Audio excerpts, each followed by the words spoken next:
গল্পের শুরুতেই প্রচণ্ড ঝড় বৃষ্টির মাঝে আকাশে মেঘের দৃশ্য দেখতে পাই। আর কিছুক্ষণ পরেই এখান থেকে দৃশ্য পরিবর্তন হয়। পরের দৃশ্যে আমরা একটি দ্বীপ পেয়ে কিছু প্রাণীদের দেখতে পাই। প্রাণীগুলো ঘুরতে ঘুরতে একটি ভাঙাচোরা জিনিসের কাছে চলে আসে, আর সেখানে তারা একটা রোবটকে দেখতে পায়। তারা রোবটের পাশে ঘুরোঘুরি করতে করতে একটা প্রাণী রোবটের এখানে এই বাটনটি প্রেস করে দেয়, আর রোবটটি নড়াচড়া শুরু করতে থাকে।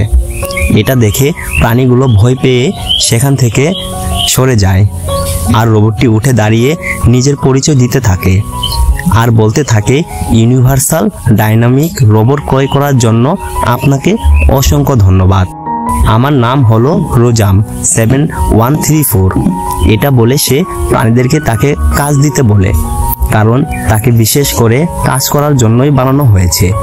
তখন সেই হঠাৎ করে সামনে থেকে বিশাল বড় একটা পানির ঢেউ আসতে দেখে, আর একটা কাঁকড়াকে দেখে কাঁকড়ার মতো করে এভাবেই উপরে চলে আসে। আর সে সামনে অনেক সুন্দর একটা জঙ্গল দেখতে পায়, এবং সে নিজের পরিচয় দিতে দিতে ওই জঙ্গলের ভেতরে চলে আসে। আর জঙ্গলে কারো কোনো রকম সাহায্য লাগবে কি না এটা প্রত্যেকটা প্রাণীকে জিজ্ঞাসা করতে থাকে। বেশ কয়েকটা সময় রোজাম এভাবেই কাটিয়ে দেয়। রোজাম জঙ্গলের প্রাণীদের কারো কথা একদমই বুঝতে পারছিল না, সেজন্য সে লার্নিং মোড অ্যাক্টিভেট করে সেখানে চুপ করে বসে থাকে। আর এভাবেই বেশ কয়েকটা মাস বসে থাকে সে।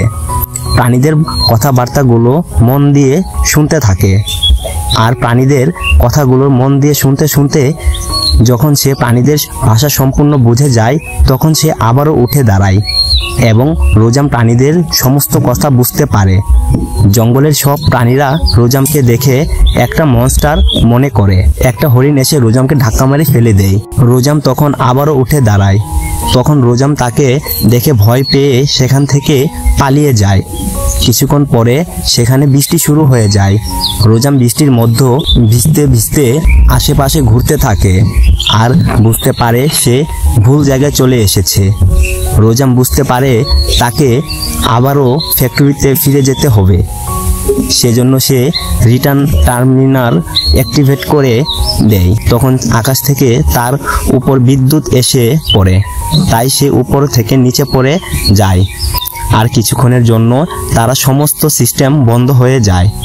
রোজাম ঘুম থেকে উঠে দেখে জঙ্গলের সমস্ত প্রাণীরা এখানে এসে তার 12টা বাজাতে শুরু করছে। প্রাণীগুলো রোজামকে অনেক খারাপভাবে বিরক্ত করতে থাকে। একটা প্রাণী তার রিটার্ন ট্রান্সমিটার চুরি করে সেখান থেকে পালিয়ে যায়। ওই প্রাণীদের থেকে পিছু ছাড়িয়ে ওই প্রাণীটার পিছু করতে শুরু করে। প্রাণীটা একটা গুহার ভিতরে যেয়ে ট্রান্সমিটারটা ফেলে রেখে দূরে বাহিরে চলে আসে। রোজাম যখন ট্রান্সমিটারটা হাতে নেয়, তখন একটা ভয়ানক ভাল্লুক তার উপরে আক্রমণ করে, আর তার শরীরে এরকম একটা চিহ্ন করে দেয়। রোজাম ওই ভাল্লুকের হাত থেকে বাঁচার জন্য দৌড়ে পালাতে শুরু করে, আর ভাল্লুকটা তার পিছনে পিছনে আসতে থাকে।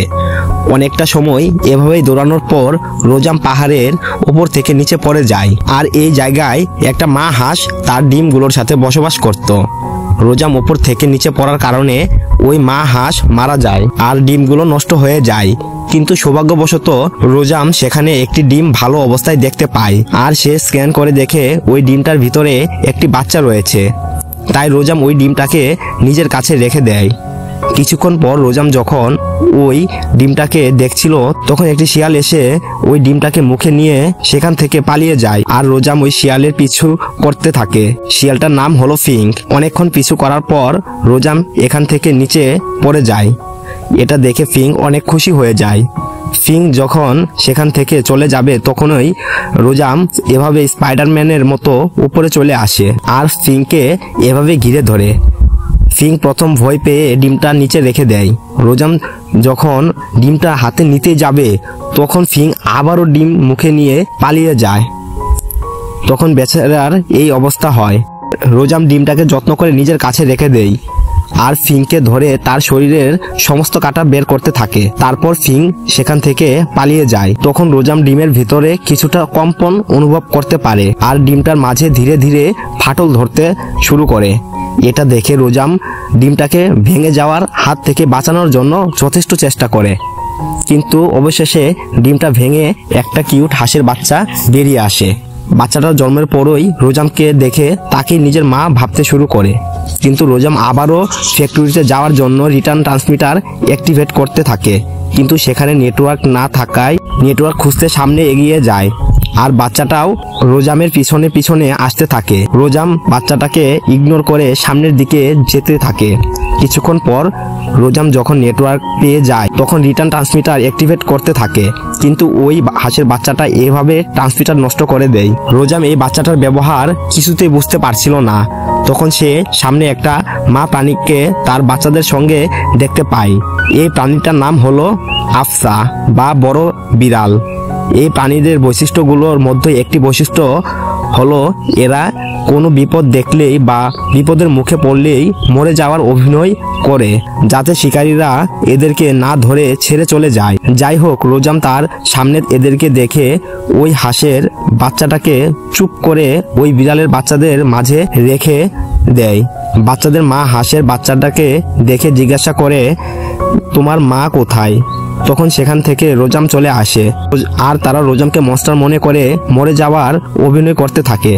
কিন্তু যখন সে দেখে রোবট তাদের উপর আক্রমণ করছে না, তখন সে ওই রোবটের কাছে এসে জিজ্ঞাসা করে, এই হাঁসের বাচ্চাটি কি তোমার? রোজাম বলে, এই বাচ্চাটা আমার পিছু করছে আর চিৎকার করে করে আমার মাথা খারাপ করছে। পরে আফসা বলে, বাচ্চারা এরকমই হয়, আর একটা হাঁসের বাচ্চা জন্ম নিয়ে সবার আগে যাকে দেখে তাকে সবসময় মনে রাখে, সেটা হলো তুমি, অর্থাৎ বাচ্চাটা তোমাকে নিজের মা মনে করছে। রোজাম বলে, বাচ্চার মা হওয়া এই বিষয় নিয়ে আমার ভেতরে কোনো প্রোগ্রামিং নেই। আফসা বলে, মা হওয়া কারো ভেতরে প্রোগ্রামিং করা থাকে না, এটাকে নিজে শিখে নিতে হয়। রোজাম বলে, আমার এখানে কোনো কাজ নেই, তাই আমাকে যত দ্রুত সম্ভব ফ্যাক্টরিতে ফিরে যেতে হবে। আফসা বলে, তোমার এখানে কাজ রয়েছে, এই বাচ্চাটাকে দেখাশোনা করাই তোমার কাজ। এটা শুনে রোজাম থেমে যায় আর বলে, আমি কাজ পেয়ে গিয়েছি, আর আমাকে যেই কাজটা দেয়া হয় আমি সব সময় ওই কাজটা সম্পূর্ণ করার জন্য আমার সমস্ত দিয়ে চেষ্টা করি, তাই এখন আমি আর ফ্যাক্টরিতে যাব না। রোজাম আফসাকে জিজ্ঞাসা করে, আপনি কি আমাকে বলতে পারেন যে আমি তার খেয়াল রাখবো কিভাবে? আফসা বলে, তোমার এই বাচ্চাটাকে খাবার খাওয়া শেখাতে হবে।